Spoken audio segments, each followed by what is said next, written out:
Bonjour à tous. L'Union européenne n'aurait pas dû menacer Elon Musk d'une très grosse amende ou de fermer même X Twitter dans les pays de l'Union européenne. On en a parlé dans le direct de vendredi dernier. Je vais y revenir parce que depuis, Elon Musk ne les lâche plus. Et il veut au grand jour un grand procès sur toutes les pratiques de l'Union européenne, avec au cœur la question centrale de la corruption et de la liberté d'expression, évidemment, qui sont des questions très importantes pour nous les patriotes, vous le savez.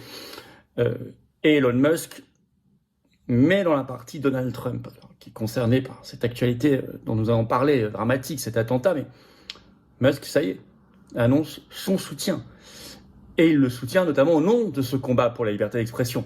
Bref, vous allez voir une vidéo importante. Il lâche pas le morceau, il lâche pas l'affaire, et c'est très important, et ça va nous donner du carburant à nous, des partisans de la liberté d'expression, et du Frexit, c'est-à-dire de la France libérée et sortie de l'Union européenne, bien évidemment. Merci de partager cette vidéo. Pour ça, de vous abonner si vous voulez bien à cette chaîne YouTube par un petit clic en dessous sur s'abonner, petit clic gratuit. Vous êtes très nombreux à le faire en ce moment, je vous en remercie. C'est le meilleur moyen possible pour que les vidéos soient mieux recommandées et circulent mieux. Et donc vraiment un grand bravo à vous pour vos abonnements à la chaîne ou réabonnements, ainsi que les commentaires, les pouces en l'air bien sûr, et les abonnements très importants. C'est juste un clic gratuit pour vous, et ça aide beaucoup. Profitez-en pour appuyer sur la petite cloche à côté, comme ça vous êtes notifié dès qu'il y a une nouvelle vidéo, une fois abonné, automatiquement sur cette chaîne. C'est pratique pour tout le monde.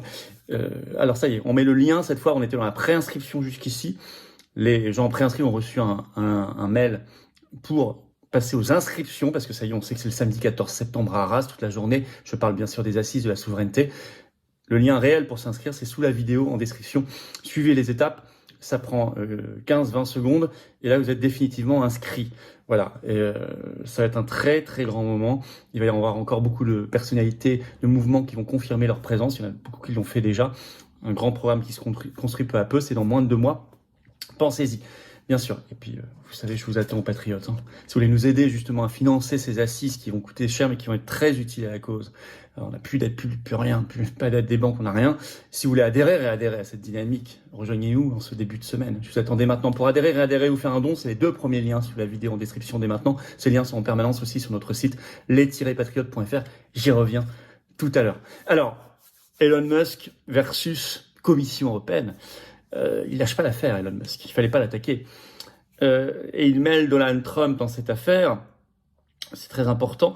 On avait parlé dans notre direct du 12 juillet, vendredi dernier, si vous l'avez pas vu, des prémices de cette affaire, c'est-à-dire c'est Musk qui a lâché une bombe par un tweet. Je vais vous le rappeler sur X ce 12 juillet, en révélant un accord secret et illégal que lui a proposé l'Union européenne. Et depuis, il y a de l'eau qui a coulé sous les ponts, je vais vous expliquer. Mais je repars de ça. Donc il avait écrit « La Commission européenne a proposé à X un accord secret et illégal. Si nous censurions discrètement les discours sans en parler à personne, il ne nous imposerait pas d'amende. Les autres plateformes ont accepté cet accord, X ne l'a pas accepté. » Ça s'arrête pas là. Ensuite, Musk a répondu, toujours en public, à la commissaire européenne à la concurrence et au numérique, qui est en même temps vice-présidente exécutive de la Commission européenne, Margrethe Vestager, qui avait tweeté ceci le 12 juillet sur son compte, je cite. « À notre avis, X n'est pas conforme au règlement européen DSA dans des domaines clés de transparence. Il induit les utilisateurs en erreur, ne parvient pas à fournir un référentiel publicitaire adéquat et bloque l'accès aux données pour les chercheurs. C'est la première fois que nous publions des conclusions préliminaires en vertu de la loi sur les services numériques. » Et lui, il répond publiquement au-dessus, ça fait des millions de vues, mais c'est le DSA qui est la désinformation. Et il répond à la commissaire européenne, vice-présidente de la Commission. Donc il dit, c'est votre règlement européen DSA, Digital Service Act, sur le règlement sur les services numériques, qui est la désinformation. Certains diront, c'est très effronté. Bah oui, c'est très impertinent, mais c'est très courageux, c'est très bien, c'est très utile pour faire avancer le débat sur ces affaires-là. Et même pour faire connaître le DSA, nous on en parle souvent, mais il y a beaucoup de Français qui connaissent même pas l'existence de ce règlement européen de censure. Puis ensuite, il a mis toute une série de tweets anti-Union européenne, voire moqueurs, jusqu'à contester la réélection à la tête de la présidence de la Commission d'Ursula von der Leyen, j'y viens. Alors le 13 juillet, il approuve par un rire le tweet, je vous le cite, « Le problème, c'est que n'importe qui peut être vérifié. Ne savent-ils pas que n'importe qui peut aussi être vérifié sur Tinder ?» avec copie d'écran du tweet de Thierry Breton. Donc quelqu'un a mis ça, pour se moquer de Breton, parce que Breton dit que le gros problème du badge bleu sur Twitter, c'est que sur X, c'est que ils sont vérifiés, mais c'est pas forcément de l'information fiable, enfin n'importe quoi. Vérifier, ça existe sur beaucoup de réseaux sociaux, vous le savez, et là quelqu'un a mis, ça existe même sur Tinder. Et Elon Musk a mis de la publicité à cela en mettant un rire moqueur donc contre Thierry Breton. Le 13 juillet, il répond oui à ce tweet. Je vais vous le citer.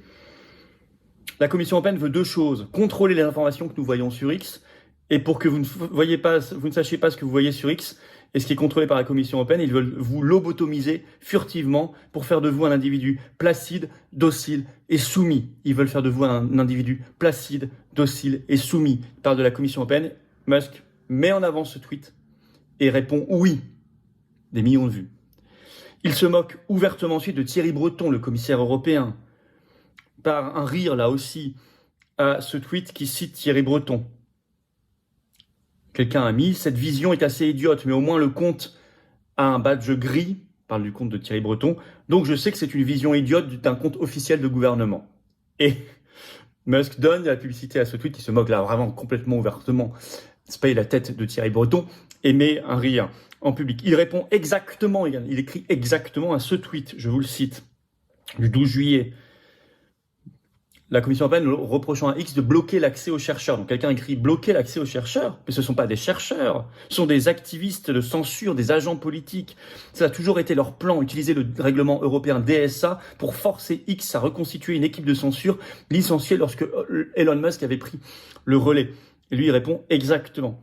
Par ailleurs, le 13 juillet, ça c'est très important aussi, il écrit un tweet, question très importante, relativement au tweet d'un eurodéputé qui en appelait à sa communauté pour savoir s'il fallait ou pas laisser passer à la présidence de la Commission européenne pour un deuxième mandat Ursula von der Leyen. Cet eurodéputé ayant finalement choisi de bloquer la route à Ursula von der Leyen de voter contre. C'est dans quelques jours. Et Musk écrit « Question très importante », ce qui est évidemment une prise de position implicite, assez claire quand même, contre la réélection à la tête de la Commission, enfin la renomination plus exactement, d'Ursula von der Leyen. Il va plus loin d'ailleurs. Maintenant, il parle de procès public contre Thierry Breton et contre l'Union européenne par ce tweet du 12 juillet. Je cite Elon Musk. « Nous attendons avec impatience une bataille très publique devant les tribunaux afin que les citoyens des pays européens puissent connaître la vérité. » En réponse directe à un tweet de Thierry Breton contre X. À tel point que Thierry Breton a dû remettre un tweet au sujet de ce buzz qu'a créé Musk en révélant l'accord secret illégal. Breton met un tweet le 12 juillet et vous allez voir, c'est pas clair. La réponse de Breton, elle confirme plutôt ce que dit Musk. Je vais vous le citer.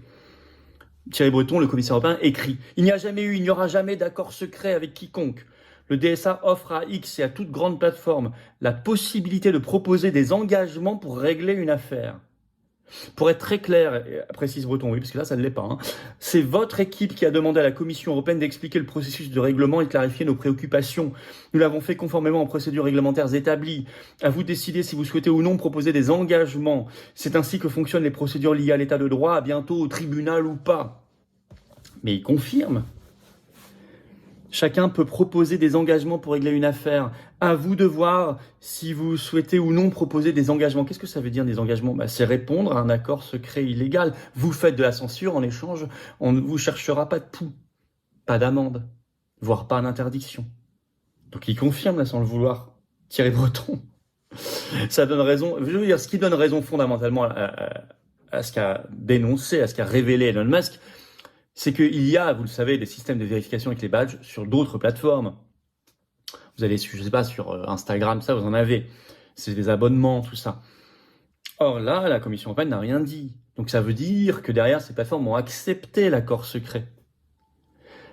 C'est la preuve qu'il existe. Parce que c'est le même DSA, normalement, qui s'applique aussi, comme à X. Pourquoi il n'y a pas les mêmes attaques de la part de la Commission européenne ? Parce qu'ils ont accepté ces engagements dont parle Thierry Breton. Alors Donald Trump dans l'affaire, c'est qu'au même moment, alors je parle de avant et après l'attentat, mais déjà avant l'attentat, Elon Musk, on apprend qu'il soutient, ça y est, financièrement, il s'engage pour la campagne de Donald Trump. C'est l'agence Reuters qui a sorti l'info le 13 juillet. Elon Musk fait un don, le titre de la dépêche, Elon Musk fait un don à un groupe qui travaille à l'élection de Donald Trump, selon Bloomberg. Je vais vous citer un petit passage de la dépêche. Reuters, le milliardaire Musk, qui a multiplié les critiques à l'encontre du président américain Biden, a fait un don à un groupe politique œuvrant pour l'élection du candidat rival Donald Trump, a rapporté Bloomberg. Le rapport n'indique pas le montant du don de M. Musk, mais ajoute qu'il s'agit d'une somme importante donnée à un groupe appelé America PAC. Bloomberg a indiqué que le PAC, un groupe qui peut recevoir des contributions illimitées pour des activités politiques, est tenu de divulguer la liste de ses donateurs le 15 juillet, donc on saura. Mais en tout cas, Bloomberg a cité de multiples sources, il parle effectivement de sommes importantes, mais de toute façon, après la tentative d'assassinat de Donald Trump, sur X le 14 juillet, Elon Musk a fait une série de tweets pro-Trump, notamment celui-ci. Je m'engage pleinement pour le président Donald Trump et j'espère qu'il s'en remettra rapidement. Ça y est, il officialise ce soutien. Motivé par quoi? Puisque c'était avant, c'est pas que, évidemment, il y a l'émotion de l'assassinat, une vague de soutien, mais c'était avant et notamment motivé par son souci de défendre et de rétablir la liberté et la liberté d'expression. Grand combat de Trump. Et ça rejoint là le combat que mène Musk en même temps contre la Commission européenne. C'est très intéressant cette jonction. Il démasque l'Union européenne tyrannique et tant mieux. En public, avec un procès qui sera public, à suivre donc, car il se pourrait bien, à l'instar de ce qu'on a eu avec les Twitter Files, les Facebook Files, les dossiers Facebook, Twitter, on est les dossiers Union européenne, que Musk lâche beaucoup d'infos et de mails internes et d'échanges, les UE Files en quelque sorte, les dossiers Union européenne, où on pourrait apprendre beaucoup de choses. Du carburant pour la liberté, notre combat, du carburant pour le Frexit, notre combat. Merci de partager cette vidéo, pour ça de vous abonner à cette chaîne YouTube par un petit clic en dessous sur s'abonner. Petit clic gratuit, vous êtes abonné à la chaîne et c'est hop, les vidéos circulent mieux et vont toucher des personnes qui vont nous découvrir, qui ne nous connaissaient pas encore. Je vous en remercie et bravo à vous. Inscription réelle pour Arras, 14 septembre, samedi, lancé sous la vidéo en description. Là, les assises de la souveraineté, le grand rendez-vous, le rendez-vous historique de la rentrée. Soyez là, inscrivez-vous dès maintenant. Inscription définitive après les préinscriptions, vous avez été très nombreux. Évidemment, je vous attends, patriotes, j'ai besoin de vous. J'ai besoin de vous. Il faut que vous soyez là et vous restez pas seuls. En ce début de semaine, adhérez, réadhérez si vous n'êtes plus à jour. Faites un don au mouvement si vous le voulez. On a 100% de ce qu'on fait, c'est financé par simplement adhésion, réadhésion, don. On n'a rien d'autre. Rien des banques. Plus un centime d'aide publique, on n'avait pas grand-chose, mais on n'a plus rien du tout puisqu'il y a eu dissolution. Alors vous savez, en France, l'aide publique dépend des législatives. On n'avait pas de candidat, on ne pouvait pas en avoir là. C'était injouable, beaucoup trop rapide. C'est tout. Or, on avait fait l'effort d'avoir 400 candidats en 2022 aux législatives. Donc on peut faire ou on ne peut pas faire. Ça dépend de vous, de chacun d'entre nous, également de nos vaillants référents, qui sont remarquables, et je les en félicite, de nos instances nationales, de nos délégués, nos militants, nos bénévoles. C'est ça la famille. Mais vous, soyez là aussi. Et prenez éventuellement des responsabilités si vous le souhaitez, ou une forme d'engagement plus neutre comme vous le souhaitez. En tout cas, je vous attends. Vous serez bien accueillis pour défendre des belles valeurs de notre pays, les générations qui viennent. Vous êtes en métropole, outre-mer ou à l'étranger, on est présent partout. Vous voulez faire un don pour nous aider à financer ces assises de la souveraineté, nos manifs, les élections dans lesquelles on sera candidat, les tracts, les affiches, tout. Faites un don maintenant. Adhésion, comment on fait? C'est le premier lien sous la vidéo en description. Ce lien est également en commentaire épinglé, une petite fiche sur l'écran maintenant et dans quelques secondes, un lien sur l'écran. Faire un don mouvement, c'est le deuxième lien sous la vidéo en description. Tous ces liens se retrouvent en permanence sur notre site les-patriotes.fr. Tout est défiscalisé aux 2 tiers pour vous. Ça fait baisser vos impôts que d'adhérer, réadhérer ou faire un don aux patriotes, au mouvement. Ça fait baisser massivement vos impôts, profitez-en. Bravo aux donateurs, aux adhérents, bienvenue aux nouveaux adhérents patriotes. Vive la France.